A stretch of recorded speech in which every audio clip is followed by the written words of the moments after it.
Okay, Professor Tootle, good morning. Good morning. We weren't going to have a show today because I had some like errands and duties and just stuff I needed to do in life, and there was a time frame. But it got screwed up, and so we jumped on last minute to do something that's really important to me, and that's to try to figure out our society, our political system, and our society. Because to me, it seems like a mess right now. Do you concur, or is it everything just hunky dory? You know, there's never been an era in American history where there weren't some ups and downs. So it's hard for me to diagnose. I always, I always punt and say like I'll tell you in 100 years because Right. That's it. I mean I'm just I've been working on new lectures and as we get closer to the modern era, it's harder to write the lecture because you don't know you have guesses, but you don't know the thing that 100 years from now is going to turn out to be the big thing always. We can have our guesses, but I was just thinking about this is totally off topic, but like how the Affordable Care Act ended up really ruining student loans. No, Oh, or I did like this little housing regulation change in the Clinton administration that ended up, taking off and creating eventually the housing bubble. These things until because the government of the United States is so big that anytime it creates a uh, essentially bottomless pit of money. If it takes people a while to figure out how to hook their hoses up to that bottomless pit of money, but eventually they will, and then it just explodes and leads to some kind of like massive catastrophic well, so that was event.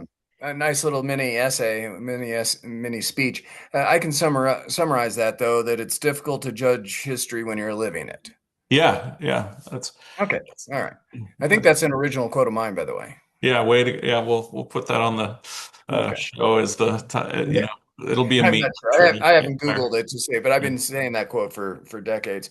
So, Professor, I've got a couple things to hang on to give context to our conversation.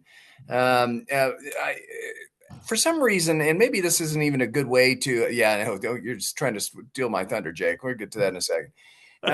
It I understand micro. Actually, I even left. I understand micro, Professor, pretty well. Oh, I need I'm drinking tea this morning. I need to go do that same thing. I'll do that when you start speaking.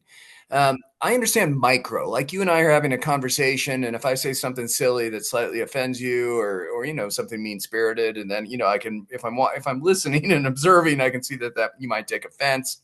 And then if you and I partner on something, I understand even small business, small organizations, neighborhoods, maybe even cities, I understand pretty well.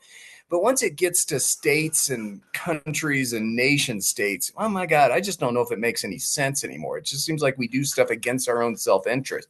I Yeah. is that make sense, or is that a common experience, or is that just unique to me? No, I mean, I mean, we need to have on a sociologist or a psychologist, but I forget what the number is, but you can only really care about a small number of people. Oh, is And that the 144 rule? yeah, I don't know, but Yeah, it's why the military is organized in units of less than yeah. yeah. And so beyond a certain point, people do become abstractions. And then there's also how we view scale and numbers, Mm. in fact, again, getting back to my fascinating lectures, covering when and why Bill Clinton introduced this Dick Morris idea of always using 100,000 because it's a number people can remember and it sounds big, but in a nation of millions of people, it's actually not big. But you can do symbolic things and put the number 100,000 next to it, and your supporters will remember that and use that in arguments. Oh, he's tough on crime. He hired 100,000 policemen, when really that's not a big deal. That's the first time I've heard of that, by the way. Well, Oh, that's he did the same thing with teachers too. I'm going to hire yeah, yeah, I 100,000 remember that. teachers. But that was all because it was poll tested. And again, if you're only interested in uh, pretending to do something, then all you care about is you know, will the people who want to come to my defense, will they come to my defense? You know, and Oh my gosh. So you've given me like seven different ways to get to my agenda today of understanding political parties. But let me throw out a couple random things for you as well, and then we'll see where that takes it. It's interesting that you brought up the 100,000 because today is the day that five of us gathered for breakfast for pancakes, and we set out on a march to form the largest city in the history of the United States from scratch at the time it was founded. And that was 28 years ago today. We were having breakfast at this time, 2 blocks away from my home. uh, And so we know we were doing that at that meeting, that it was going to be a massive city and no one else had ever done one that large? No. Did we realize there was a problem and we set out to do it and we set a meeting to the community and they showed up in mass and it took us 2 years and all the way to the Supreme Court and the first act of the governor, all that. But that was 100,000 people from scratch. So it's an interesting little thing. I don't think we were doing that performatively using that 100,000 number. I just think that's yeah, happened to be the size of our city. But let's get to real issues. Ready? yeah. Count Benface. Have you heard of him yet? No. You got to watch a news story, and I'll send you the link if you can't find it. But he's Okay. on TV, on a legitimate TV, not like a fake YouTube TV. He's on a legitimate news interview with a legitimate commentator because he's challenging Nigel Farage. There's some weird politics in England that I don't understand, but he needed to drop out his seat in order to do something and run for election again. I don't know those details, but every other candidate dropped out, and now it's just Count Binface. Have you seen a picture of him? Maybe Jake can pull up a picture. No, but you know, there's a proud tradition in England of doing something ridiculous from pop culture, and you know, You mean the Monty Python thing isn't an aberration? yeah, It's I was gonna say style. they do stuff all the time that's a reference to Monty Python. It became a trend to list your religion as Jedi. Yeah. Um, and England's a small enough country that that you can do that sort of thing with a Well, relatively small number of people. so And does also that it's a parliamentary system, so you know you okay?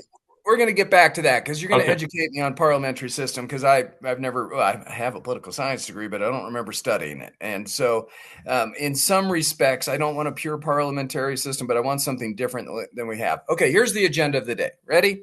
Yeah. My single-minded mission. This won't particularly surprise you. Is to get you to drop your Republican after your name. You should be an unaffiliated Professor Stephen Tootle. And it doesn't have to be today because you don't like being threatened or cajoled. You need to do this of your own free thinking.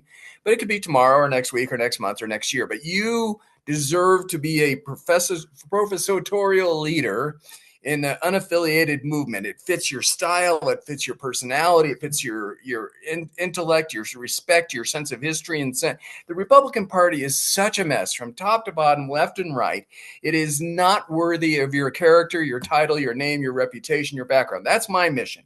Your mission, since you've stayed in the Republican Party for the last 10 years, is to convince me and people like me to get back into the Republican Party to save it. Let's just stipulate that neither of us can be a member of the Democratic Party for the foreseeable future and maybe our entire lifetime. Not that they're evil, not that they're communists.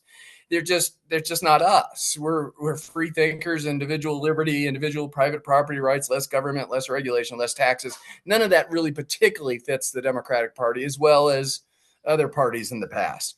You're going to now give history on the Whigs and the do nothings and the know nothings and all the whole rotten history and wonderful history too of the United States, saying why we have political parties and why are they such a complete and utter mess right now. They're just it's a mess, Professor, and it's not worthy of your name. Now convince me that I'm wrong and I should rejoin you and we're going to make the Republican Party terrific.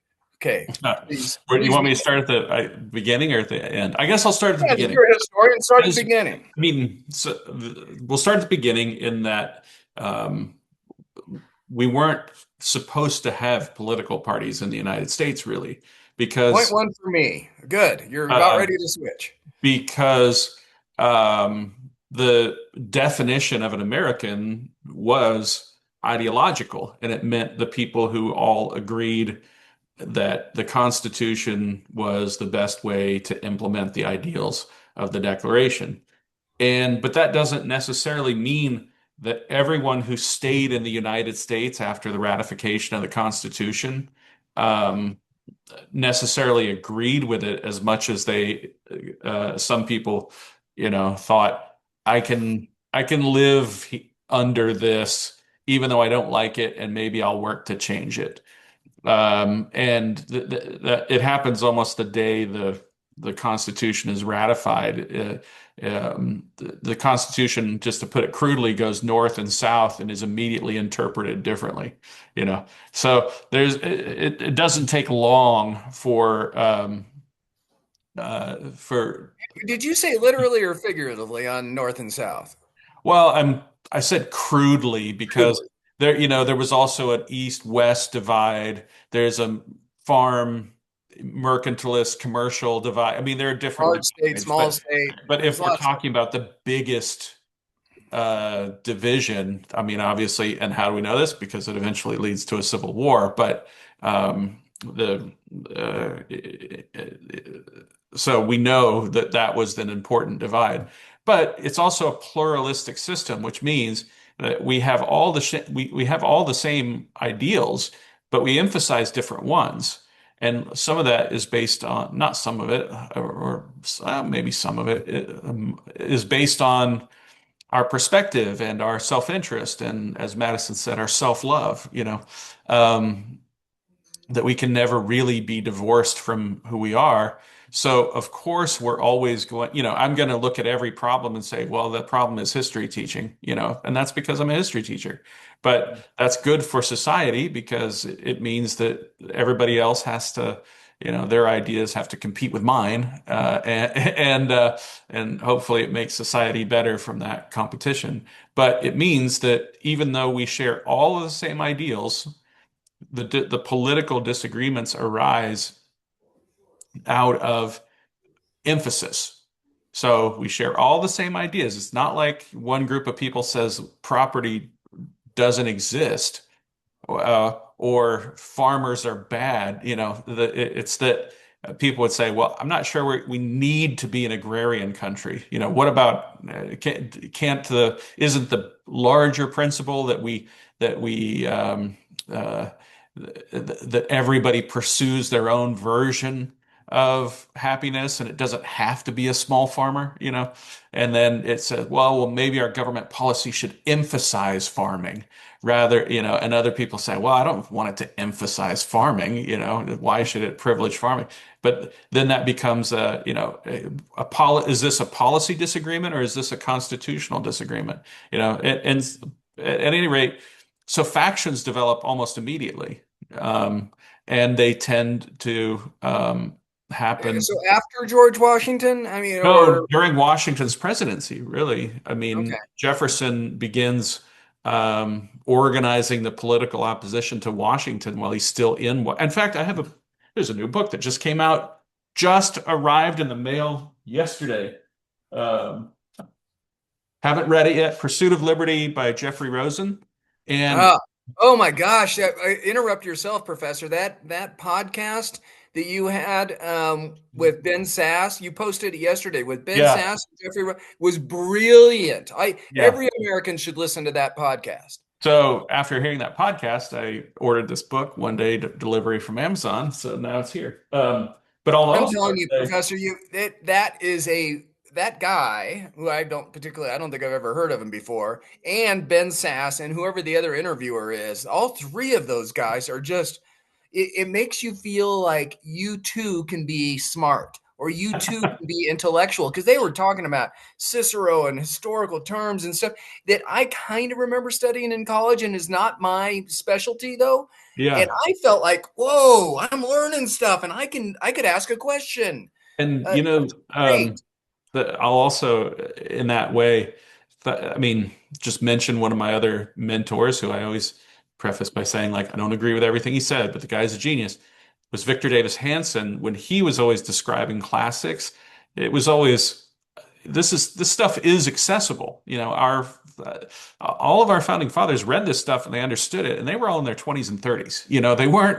Uh, they weren't, you know, the I don't know. You didn't have all this stuff is understandable if you just work your way into it. Okay, so But Professor, Chris Stirewalt is a journalist and he works at the Dispatch also. oh, he's a That was dispatch guy. I didn't yeah, recognize that connection. yeah.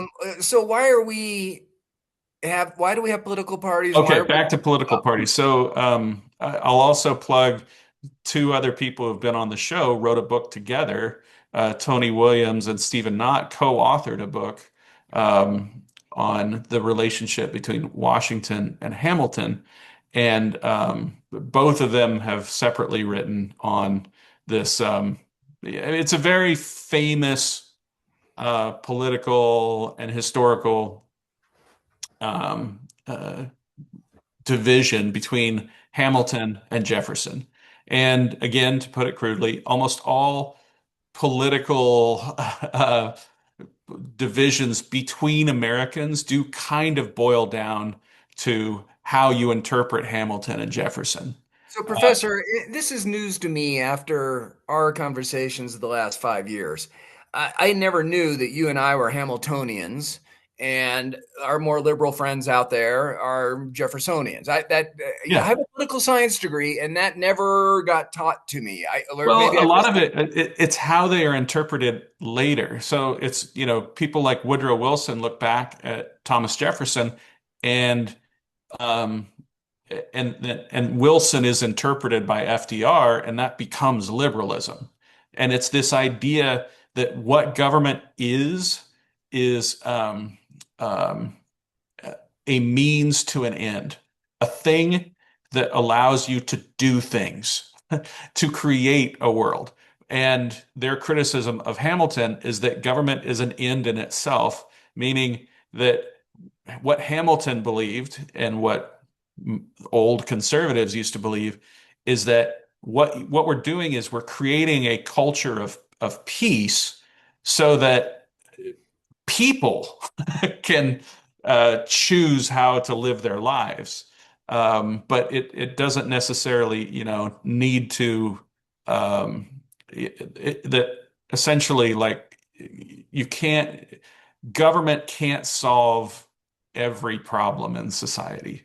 It's not there to create a world that is other than, I mean, other than to create the sort of basics of, you can't use violence, but it doesn't choose for you what kind of life is better. It just, So, in yeah, those two simple couple sentences on both describing liberalism and conservatism, or Hamilton and I know these terms you probably yeah, wouldn't like, but most people don't want to use those terms unless they listen to podcasts and read good history books. But is it intuitive to them that they kind of want more government or they kind of want yeah, less government yeah. without even studying anything? Is it just like, Sure. Yeah. In the days before Trump and Obama, I would say most of my job was going around telling people like, you're a conservative Republican. You just think you're a Democrat and a liberal, but you're really not. And then I would go around to a lot of Republicans and be like, you're not really a conservative or a Republican. You belong over in the other party. And and you mean that? You were talking to real people who kind of miscategorize themselves Oh, I based mean, off I their. remember talking to the I shouldn't say the most, but I don't know what you'd call top 20 Republican politicians in 2016, and we were all saying, Trump's not a Republican, he's not a conservative, and I even used my line I've said publicly, I've said it privately, like, because they were like, well, Reagan was a populist. I said, no, he wasn't. Reagan was a popularizer of conservative ideals. But That's a I great also, distinction. what's that? That's Yeah. But I also reminded everybody that, like, even Reagan wasn't raised in the Republican tradition. He was an mm, intellectual conservative who converted, which is different. Which means that he never really challenged many of the assumptions of the New Deal. And it's sort of always been interesting to me that the National Review and the modern intellectual conservative movement was started in the 1950s, kind of to object to the Eisenhower administration when Eisenhower disagreed with many of the fundamental assumptions of the New Deal in ways that later conservatives didn't. But at the time, they were critical of Eisenhower for not going far enough and rolling back the New Deal. So, Professor, I know I've tried to start you from the beginning, and I've But let's go interrupted. back. You want to know where the parties came from? Yeah, The actual parties. So yeah. they started as factions, the Jeffersonians that became known as the Republicans, which is, always confuses students because they're like, wait, the Republicans became the Democrats? Yes, right? So it is the Jeffersonian Republican faction that essentially wins, and a lot of it has to do with the debates going into what eventually becomes the War of 1812 and then the responses to it. But so then the next sort of split becomes a bunch of people who are really Hamiltonians, but they couldn't say it, or they had a personal problem with Hamilton, but it was like all the people who really thought of themselves as not being part of that Jeffersonian tradition, really um, um, uh, coalesced into a kind of nationalist faction that ended up supporting John Quincy Adams. And at that time, the Jeffersonian faction wanted more democracy, more direct majoritarian rule. And after losing that election, they formed a political party to get Jackson over the hump and create an organized campaign. So the Democratic Party was formed really in conjunction with the popularity of Andrew Jackson. That's why Andrew Jackson is for many years Democrats would have Jefferson and Jackson days, that they Right. would celebrate.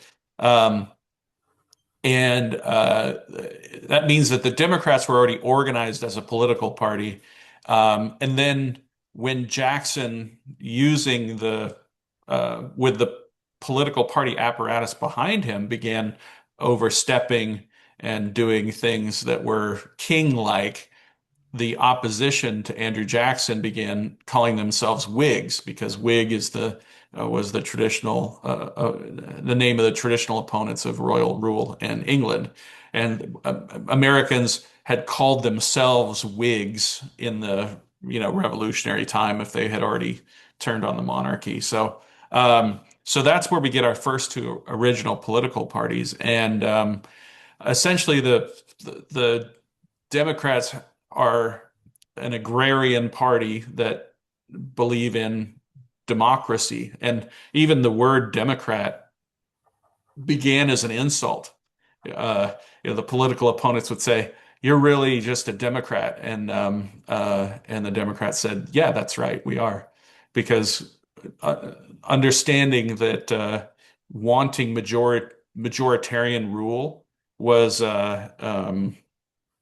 contrary to the founding. In many ways, our Constitution was designed to fix the problem of too much democracy under the previous system. There were still a lot of people alive who considered it an insult to be called a Democrat, and so they called these people Democrats. But the thing is, they didn't take it as an insult, and they took it as their name.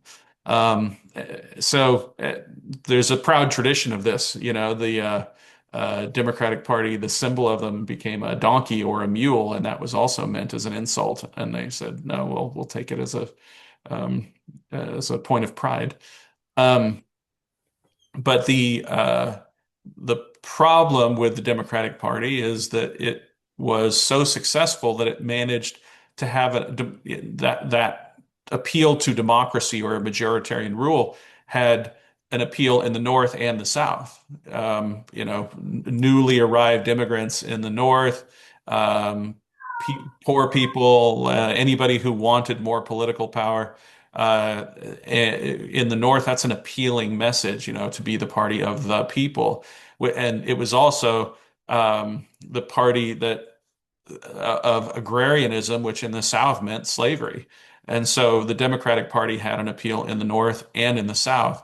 And the Whig Party didn't really have a an answer for how to handle the problem of slavery as that became. I mean, it was always a problem in American politics, but um, and the life of John Quincy Adams sort of shows this. But there were a lot of people who assumed that slavery was going away, and with each passing decade, as long as it held on, it became more and more of a problem because it didn't seem to be going away. And then not only did it not seem to be going away, it seemed to be a getting worse. And thus, through the 1850s, you have people who are saying, look, we need to abandon this old political party because there's this giant issue out there that we need to acknowledge.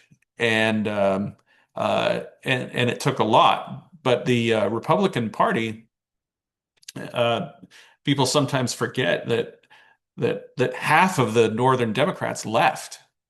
That it's, we sometimes have this view of the Republican Party as just being abolitionists and anti-slavery Whigs or old Whigs or people who were politically homeless. But there were also a lot of Northern Democrats, half, right? The Northern Democrats lost almost half of their congressional seats in one election cycle. And the new Republican Party picked up almost exactly that number of seats. So a lot of Democrats bolted, but both political parties were essentially ideological. They had ideas, and so the point of the party was that if you would like to emphasize this set of ideals, you would be a Republican, and if you wanted to emphasize this set of ideals, you would be a Democrat. And that held and has held, I would say, up until 2016.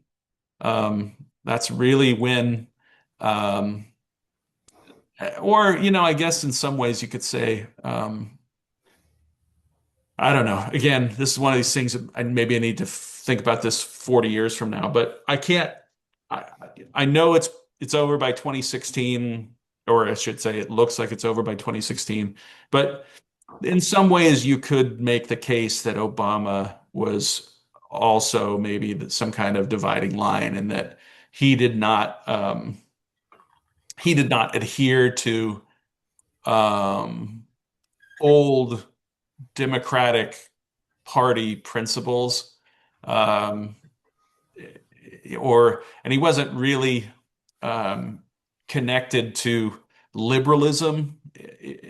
Um, Ideologically or intellectually. I mean, he flirted with some stuff from the Republican Party, but he also, came up through leftist activist circles that really were nothing like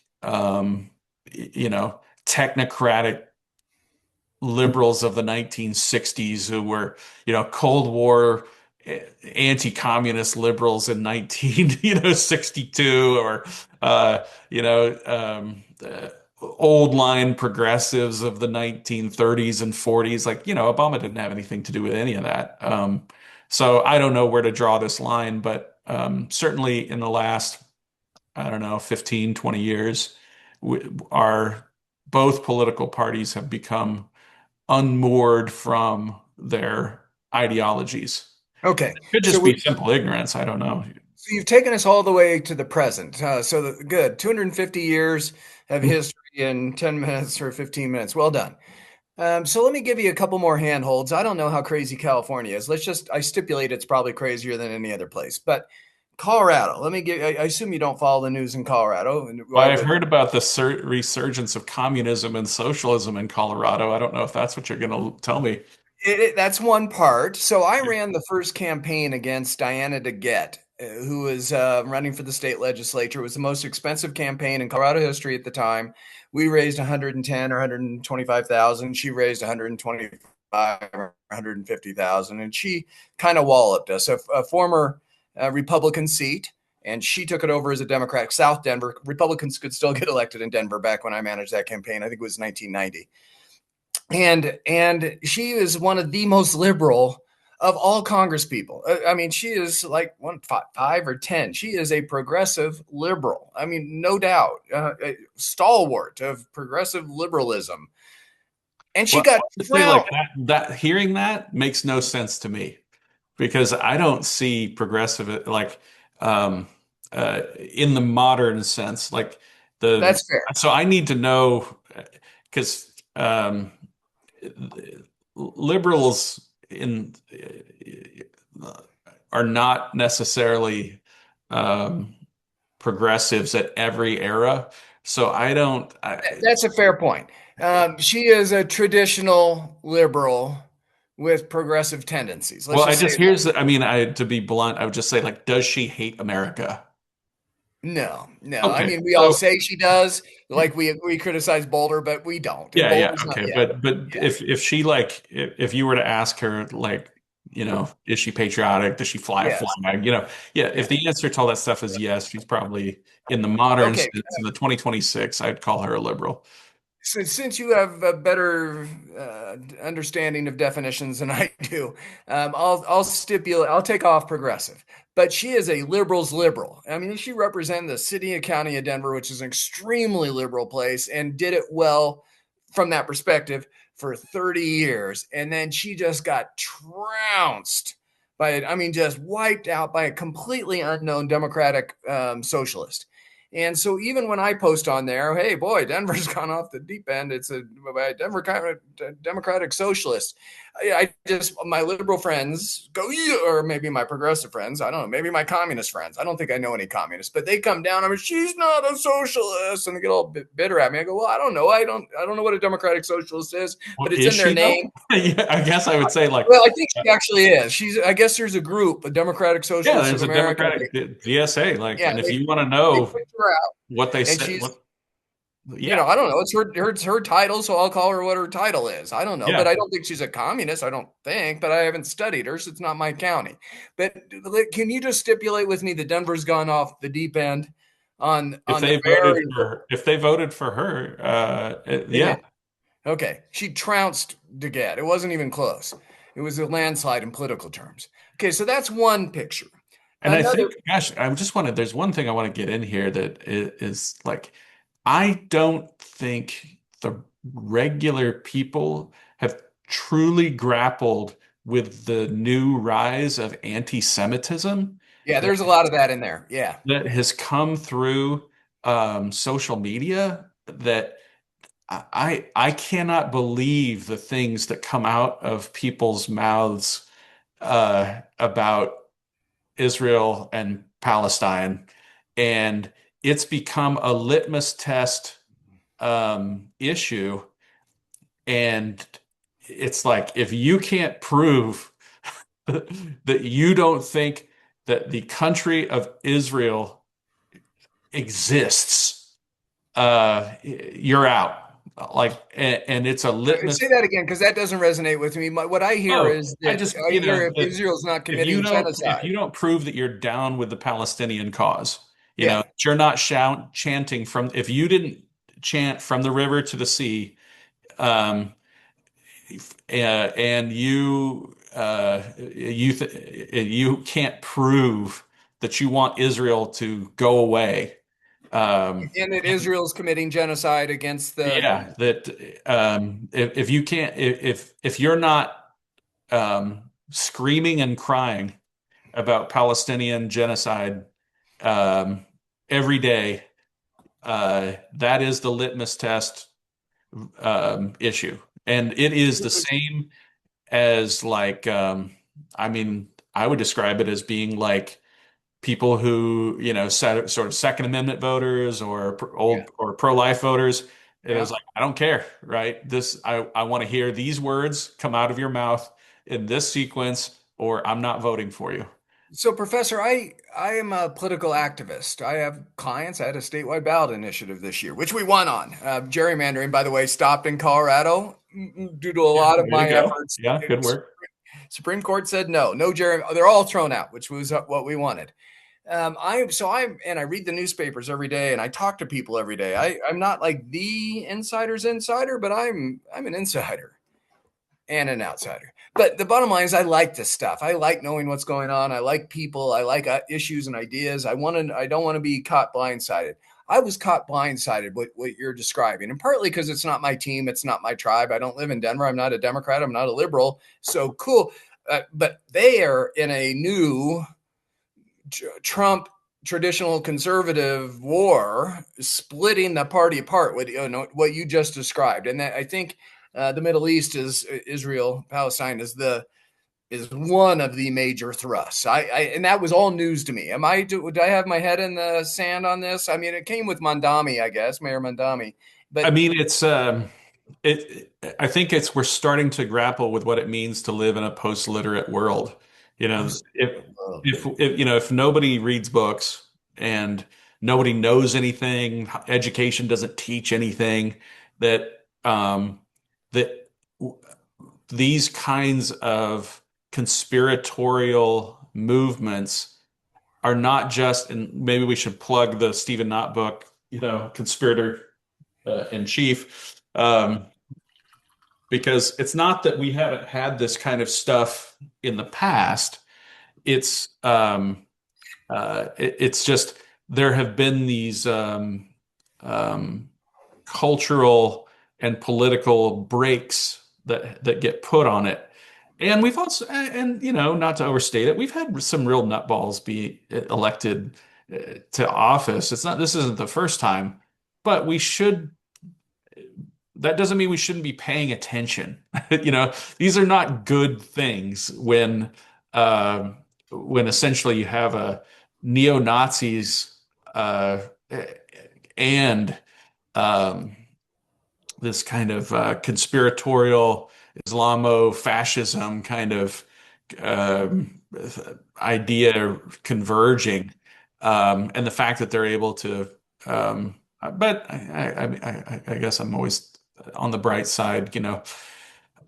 What is disturbing is when Trump doesn't throw people out of his coalition, and what's disturbing is when he uh, pardons them. yeah, right. Or that when you have mainstream Democrats who are excusing um, kind of conspiratorial, uh, anti-Semitic fascism, with, Okay. and Let me also let me people who, I mean, I've always thought it was strange, but I guess I mean, the big idea of democratic socialism was always we are going to use the system to destroy the system. And we're going to achieve these, we're going to use democratic methods, voting, in order to destroy the existing political order. And I guess I would say, like, yes, they have the right to believe this, and they have the right to vote. But I do think that other people shouldn't be fooled into thinking that what they're voting for is kindness and sharing. so gosh, there's so many different ways to go down this. I do want to retort to that real quick. There was a friend that said, like, here are six things we really should consider. A liberal friend of mine, who said, we've got to expand the Supreme Court. We've got to eliminate their lifetime benefits. Lifetime terms. We've got to. I mean, that was two of the like six, and I looked at him. I go, I don't like four of the six, and I really don't like four of the six, and I don't particularly like five out of the six, and the six out of six is kind of neutral. It's something like on pardons or something. Yeah, okay, maybe we should do something on pardons. But the opposite of resonating with me, I go, oh, good. Woo, I'm glad I'm not a Democrat because I'd have to fight them as much as I'm disagreeing with President Trump. So let me give you one more handhold. So we've talked about Democrats. Now the Republicans. We just nominated a gentleman named Victor Marx for governor. And please Google him and spend 5 minutes on him, listening to his words himself, not columnists or op-ed people. Just listen to his own words. He beat, in like probably the closest race in Colorado history in a primary, a very reputable traditional conservative. She's way more conservative than I am. A county commissioner, state legislator. I've known her for 30 years from Weld County. She was on the Governor Owens cabinet. She's pro-life. What She's was her name? probably Her name? Barbara Kirkmeyer. She's pro-life. She's pro-gun. She probably voted for Trump 3 times. I mean, I'm I just didn't. wondering if she was around when I lived in Weld County. I might have like met her or When did you camped leave? or something. I When did you left leave? in '06.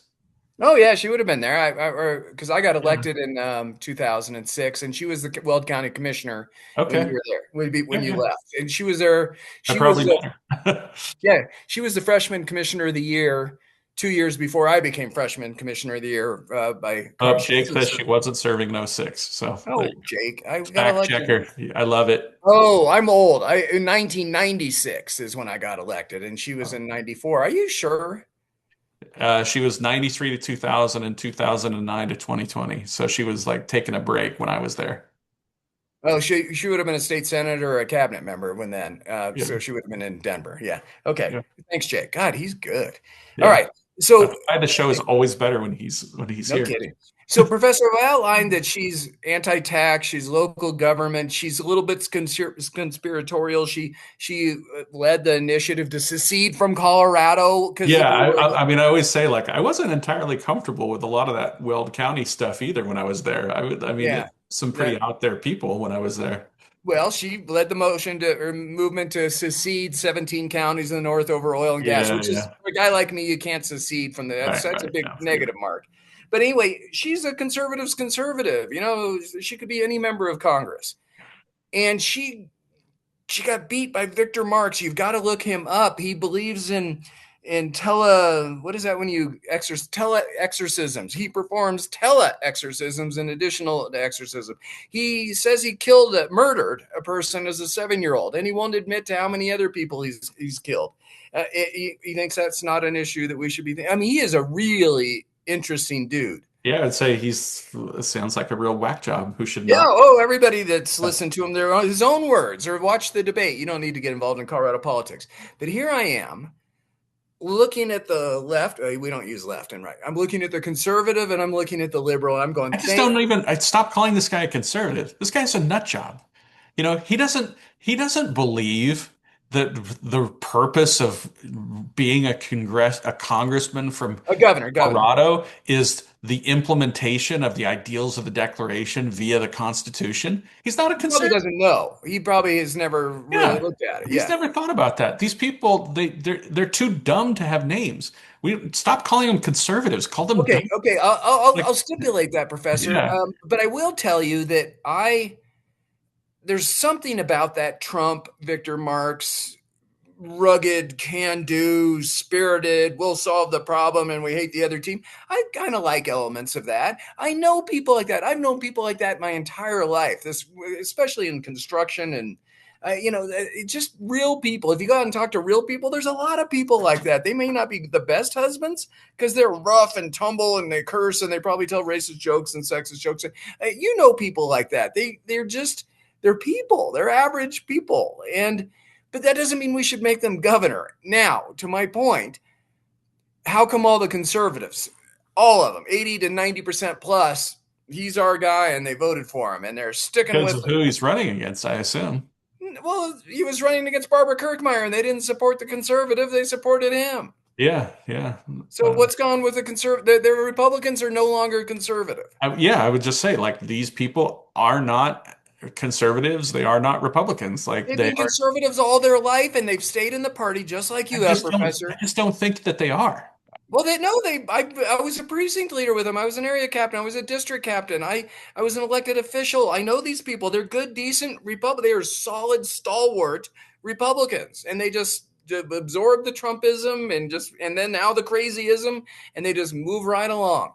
Professor, you've got to get out of this party. Uh, I think all those people have to get out of this party.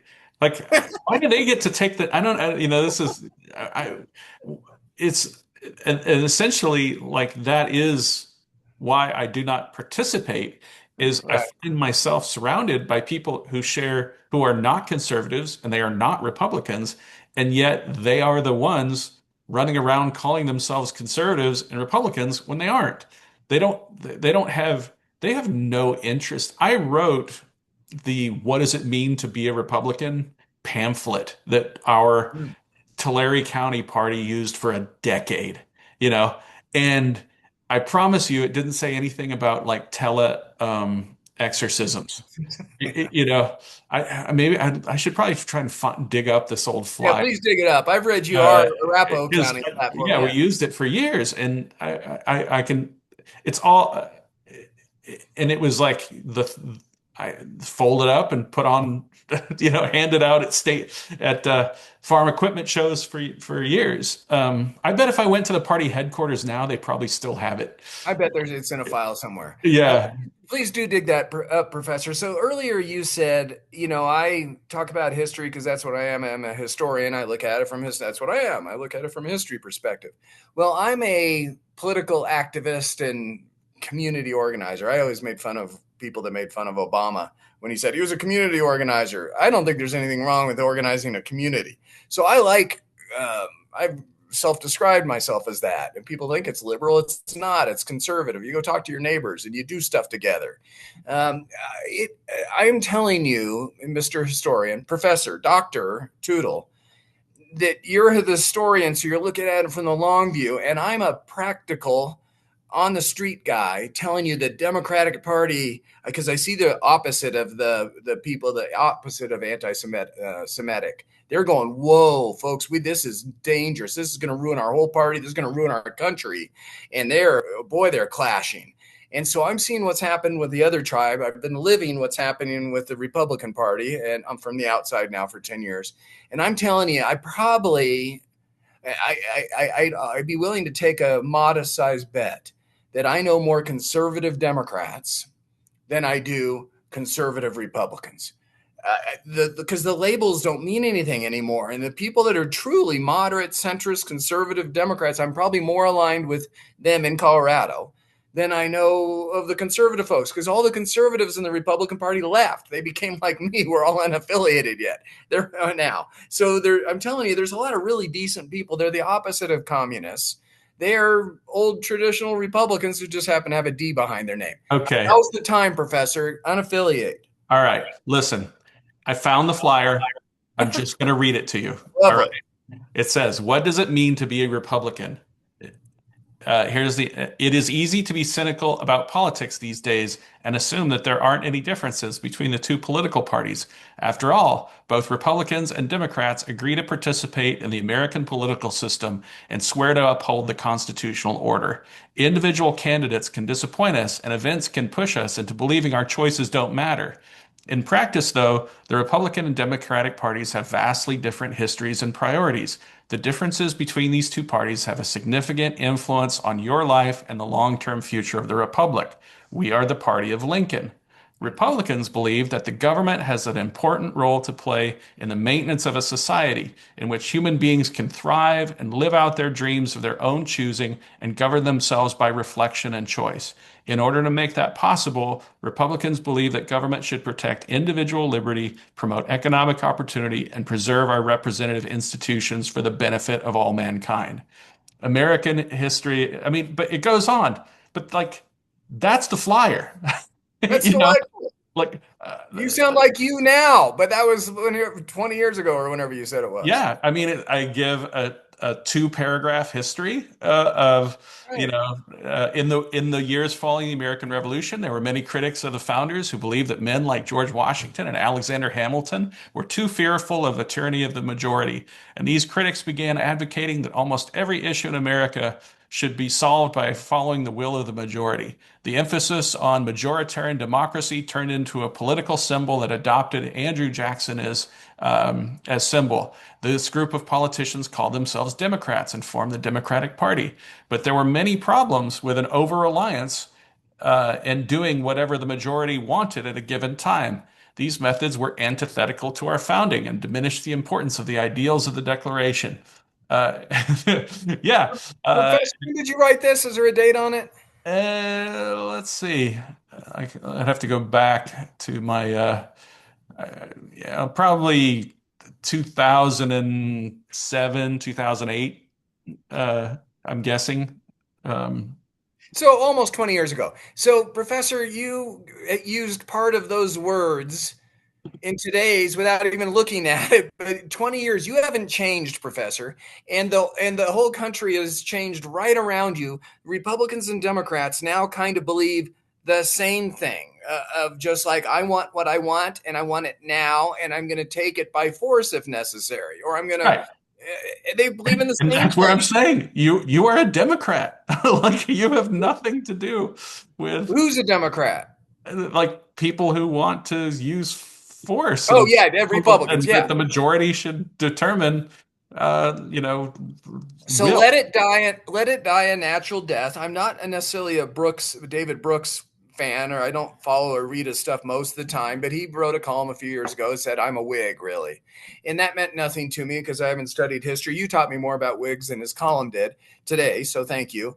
And I don't want to be the Whig party, but we got to do something different. I can't speak for the Democrats. That's not my tribe. But the Republicans should just die a natural death, and we should say thank you for your history since Lincoln onward. But it's been 10 years now, and it's getting worse, not better. At some point, we've got to do something else, and we've got to have the principles and ideals and then policies. But this personality stuff, oh, Jake's trying to get mad at me too. So, Professor, I'm trying to convince you to do something different. You're trying to convince me to rejoin the party. Really? Is that what you want me to do? Well, I would just say that I mean the argument I used to make about the Republican Party is that if you don't like it, join it and change it. But as of right now, um, It's unchangeable. It's the, I mean, it's you can't say it's unchangeable because Donald Trump changed it. okay. Touche. So, so the idea that that any of this stuff is permanent is belied by the fact that it has changed, and this Lovely. all happened 10 minutes ago. Yeah. Touche. I Yeah. mean, when when people were trying to convince me to stay in the party in uh, when Trump was first elected, they were like, "Look, just be quiet, go home, don't participate in the campaign. He's going to lose, and then we'll put all this, and then we'll go back to work and put That all was this." my mindset. I was going to rejoin the party in the fall of 2000 and what is that, 10? Yeah, yeah. I Yeah, was going to rejoin after 4 months of being in the wilderness. yeah, and I mean, my rule has just been that like I'll support candidates who are worth supporting, and I won't, but I'm not going to lie and say that I support somebody who is saying a bunch of stuff I disagree with. All right, let's let Jake rip into Yeah, me Jake's and gonna compliment you because we got to end in about 5 minutes. So, Jake, jump in. prove me right, Jake. You're the fact checker. Well, John, your problem is you're talking about all of these like crazy democratic socialists that are taking over Colorado and Denver, which I like walking around Denver. I will never live in Denver, but I Denver is agree. great to visit. I agree.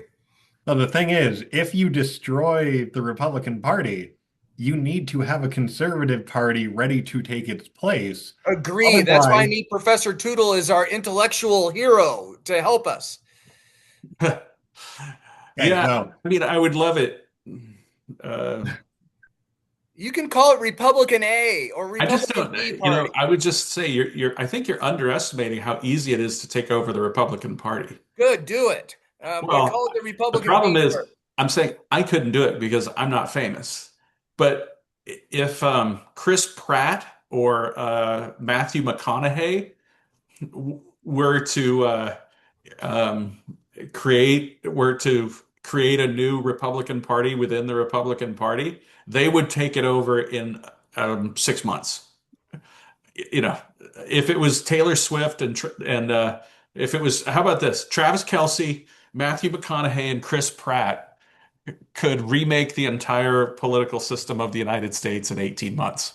Like it's you have to have some level of celebrity to draw attention to um, the issues because we've had other qualified good people making these arguments before, but it's So, not going to be a Ben Professor, Sass and it's not going to be a David I French. was just going to say, Ben Sass, why are we such Well, a? first of all, Ben Sass is dying, I know, so I you know, know I know. he's not going to But, be. I mean, but not him, why but must we have that curb appeal or the sex appeal? Why do we have to have that fame and fortune and the star power? I because don't that's get what it. people want, John. because What? what That's what people want.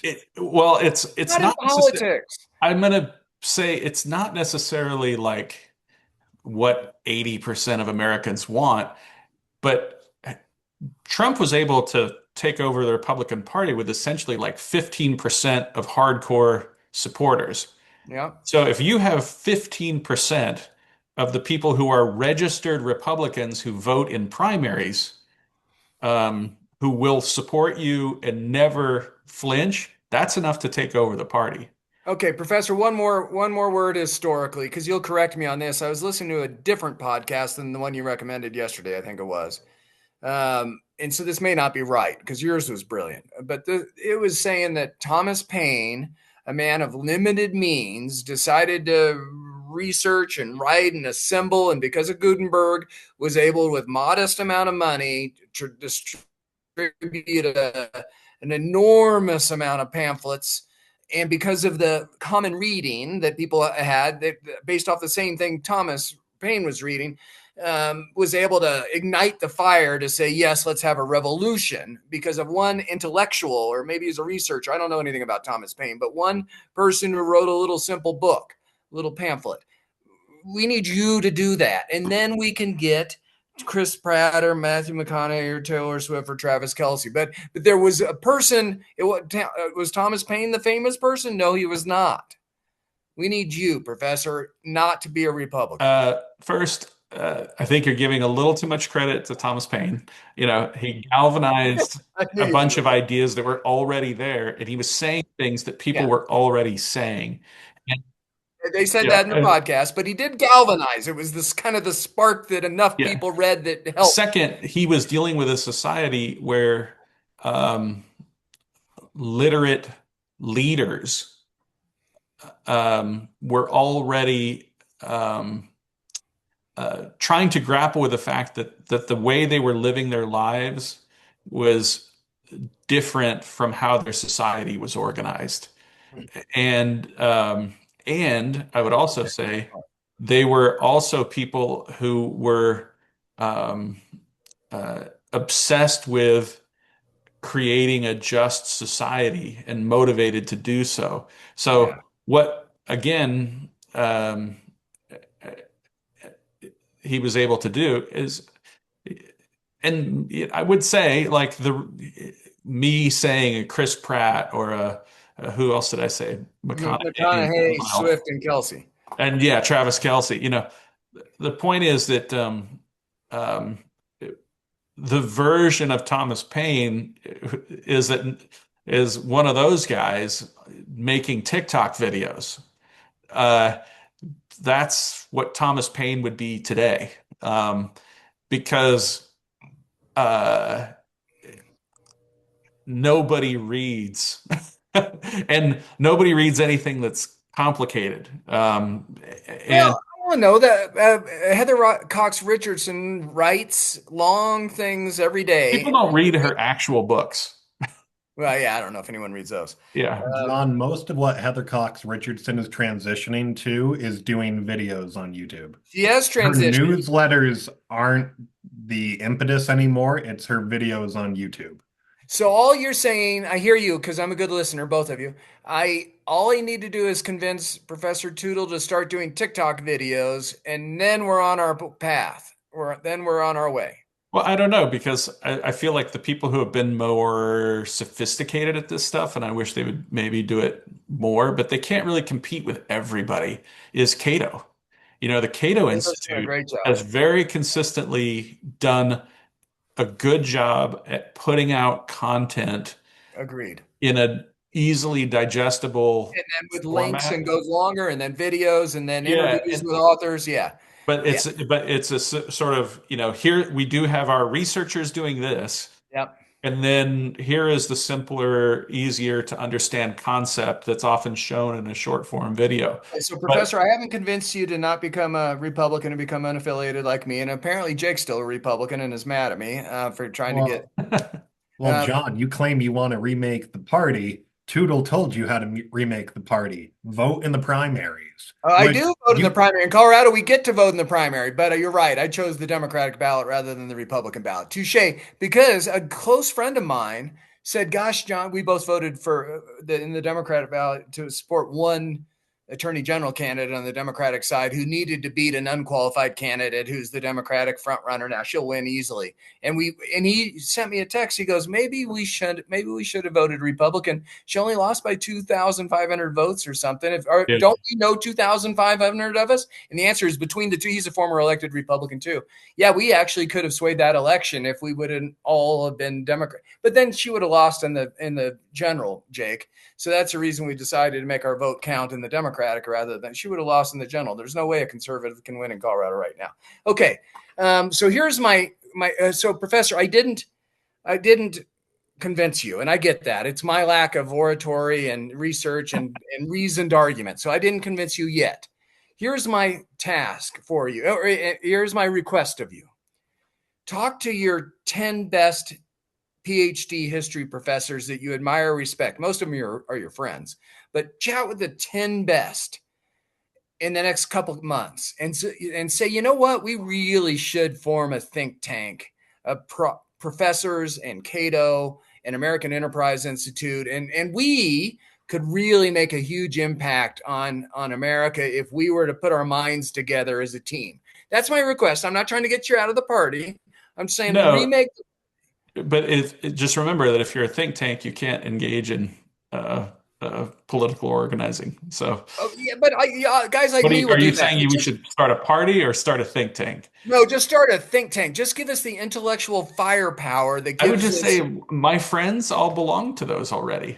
Yeah, I know, but you need to do a more effective. They're already in the teaching American history program, all of these civic institution, like they're already affiliated with Cato and the American Enterprise Institute, 14 different society, and the community organizer amongst us, who's, because of you have met many of your friends, has said we've got to step differently. We've got to do something differently because we're losing the intellectual power to crazy people. We should be better than this in our 251st year. You've got to galvanize your friends, Professor. Well, but in that world, you have to remember that I was the outlier in that I straddled both worlds. Most of my friends, they're all in only that either academic think tank, civic education world, right? And their political activities would sort of be limited at voting or maybe rating or something. But I was the only one who actually engaged in party politics. So why do you think I'm asking you to be the ringleader? So, yeah, Professor, the time is yours. Well, I'm just telling you that they're already doing it. And we need to take it up a level to win now because I would tell you that they're all doing as much as a human being can do and still maintain in some kind of like marriage, children, grandchildren, health problems. Like every one of my friends is already doing this stuff. I mean, because when Tom Brasino takes time out to coach junior high school girls wrestling or whatever, like he's doing the Lord's work. Like he is like creating this, and but they're all already doing this stuff. Work it into the conversation that John is critiquing you all, and you go, well, that John's a jerk. I don't care. I don't care what their reaction is. You don't have to tell me. I'm just telling you. See if you can take it up a level. Jake, you get the second to the last word. What do you have to say? And then Professor Tootle round us up with a perspective in a nutshell. Jake, what do you want to say? Well, John, I just have a question for you because the way that you've been talking over the last several months, you're acting like the Trump Republican Party is an apocalypse. We're going to have the midterms. It is. Well, let me finish. Well, we're still alive. Yeah. Yeah. We're going to have the midterms in a couple months. And then guess what? Trump is constitutionally gone in 2 years, and he is already endorsing successors. He's talking about Marco Rubio succeeding him, which is infinitely better than J.D. Vance. Yes. Do you not believe that the Republican Party can be redeemed and move beyond Trump when Trump is no longer in elected office? Especially, I mean, he's 80 years old now. Yeah. He'll Yeah. probably Yeah. be dead So, within the next 10 years. yeah. So Jake, just a quick retort to that. I've never been an anti-Trumper, and I've never been a one who likes talking about Trump. No, don't give me that frown. I've never once used anti-Trumper. I'm a pro-Constitution, pro-rule of law, and it just so happens that Trump doesn't care about the Constitution and the rule of law. So people think I'm an anti-Trumper. I've never been an anti-Trumper. I think the country is too great to be worried about one man. So you'd probably agree with that. So don't.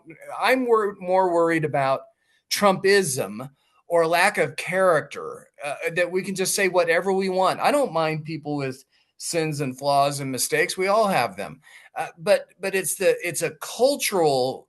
He has brought out a really bad element of society that even I see in myself. And I see all over the place that we can just curse and say whatever we want, and we gamble and have porn and sex with. I mean, all the crap. It's not just an instance that President Clinton's foible or sin or whatever the hell we have, crime, whatever it was in the White House. It is a cultural morass that I just think is going to be with us for generations. A disrespect towards the Constitution, a disrespect towards people. Anyway, we need a better reset. Did I bring you back together at least on that? Well, let me just give a retort to that because I Okay. just finished reading a couple biographies on Theodore Roosevelt. And towards like the latter end of his political involvement in 1912, he started kind of going off at the deep end, and he created a cult of personality around himself that resulted in a one-time political party that almost got him elected president. And like there were millions of people around the country that supported him and the Progressive Party, the Bull Moose Party. But then guess what? As soon as he lost and was no longer in politics, most of those people, a lot of them ended up going back to the Republicans, including Roosevelt, right before he died. And so it's like Trumpism is very popular because Trump is a populist elected government official. But the moment that he is no longer in power, yeah, people will still, I mean, both political parties at this point are populist parties. They'll still kind of like a populist leader. But if we can get someone that is not Trump in, like if Marco Rubio gets elected, I think that most MAGA Republicans will just kind of fall back in line with the Republican Party itself. I could be wrong, I think they'll but leave. I think they'll leave the Republican Party. But but then then people that like just me can helps. come back. I mean, that'll help out the Republican Party because they can splinter off. They can form their own like progressive party, like Theodore Roosevelt. They'll Okay. get beat in elections, and then they'll realize we need to come back to the Republicans. All right. Thank you for their second to last word. Professor Tootle, wrap us up for the day. Jake's right. Ah, Well, give us an overview of what we should think about political parties. And you don't like my idea, that's fine. Don't worry about my idea. Talk about just perspective of a historian in today's world and how we can be better at this thing called being an American. Well, the apocalypse hasn't happened because we're still talking right now. And I'm not willing to proclaim the end of the American public when we might be feeling very differently in 2 years. Okay, Now, hold on, Professor. Remember what you're going to say. Do you got it? I want you to pause for a second and remember what you're going to say. Got it? okay. A dear friend of mine and I met last week. We've known each other, I think, 20 years now, and we're talking about marriage and kids and life and travel. But he said something that I have said often that he has thought about, and he echoed it back to me. One of my quotes, it's not my quote. I collect quotes, and I like this quote. I think it's a truism. Is absolute power corrupts and absolute power corrupts absolutely. And I would tell him that over the course of situations, or we were dealing with a problem in business or something, and I'd bring that quote up with him once in a while. And he said, John, I thought about that quote for years now, but I didn't realize how accurate it was. But it's not the person doing the power and corrupting. It's the receiving, it's the other people and their overreaction to it that also corrupts them. Right. The whole system becomes corrupt when we concentrate on power. And I Yeah. thought that wasn't my main point to him. That was So his. that's what that quote actually means. Oh, well, you guys are smarter than I am. That quote is not that power corrupts the person in power. It is that the person in power, their power, corrupts everyone around them. That's Yeah, what. so how are we going to get out of this? And then go back to your thought. We got to do a reset. Now keep going with the last. Well, I mean, what you should worry about is culture.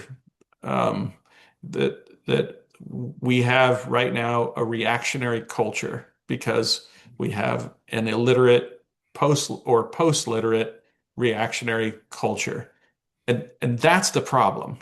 The everything that we're seeing is a symptom, not the disease. Uh, what Trump did was he took advantage of a flaw that has always been in the system. I mean, it's what allowed Obama to come to power. We've had other populists, take over political parties in the past. Um, I would just say it's a shame that that it had typically been something associated with Democrats, but um, what sort of got us mixed up is now we have a populist leader who's essentially a Democrat, but it took over the Republican Party. Uh, and I mean, it's leading us into this tailspin, but there have always been um, populists trying to take advantage of this weakness of representative government. But the thing we should be worried about over the long term is distraction. That is the thing that is making us more susceptible to uh, to conspiracies and to reactionary populism. And anyone can essentially be convinced of anything very quickly if you don't know things, if there's no basis of understanding, you know. And I can't tell you how often this comes. I mean, it came up what I was doing before we fired up um, the podcast day was I was responding to student emails, and every student email that I was responding to, their questions are all questions that 5 years ago and 10 years ago, no student ever asked me. But it's because they don't know anything. If I don't put it in an instructional video, they don't know it. They won't read syllabus. Well, even the syllabus, but I just mean that, uh, for instance, uh, I made a video saying how to do 4 basic citation formats, and that's it. That's all this video was. And then a student wrote back and was like, well, you didn't put it in the video how to use commas and periods and stuff. I was like, it's a 5-minute video. This is, I, of course, this 5-minute video. And they're like, but how am I supposed to use periods and commas? And so I'm like, you were supposed to be taught that in an English class. Right. But the expectation is that there's essentially nothing exists outside of the instructions you just gave me and what I'm hearing right now. There's no memory, there's no context. You can't. This is just an analogy to the citizens and people worldwide that we just have this such a short attention span and sense of urgency, and we want it now, that we see something and we go I with wouldn't it. even say it's a sense of urgency or we want it now. That seems very 10 years ago. It's it's the complete lack of well, to get back to the podcast that I mentioned yesterday, if I say to my students that what happiness is that it's something that is the result of pursuing a virtuous life. What a great podcast that is. What a great statement. They that means nothing to them. How They does don't that know, mean nothing? they I don't don't know what get. those words mean. Huh. Okay. We're over time, so I don't want to end on that. But it's really intriguing. Give me one other word of advice for us on Uh, political parties. I mean, if you love somebody, if you love a child, make that child read a book. Like, do whatever it takes to make sure that your children read entire books, no matter what it takes. And it doesn't like pull them out of school, pay them money, it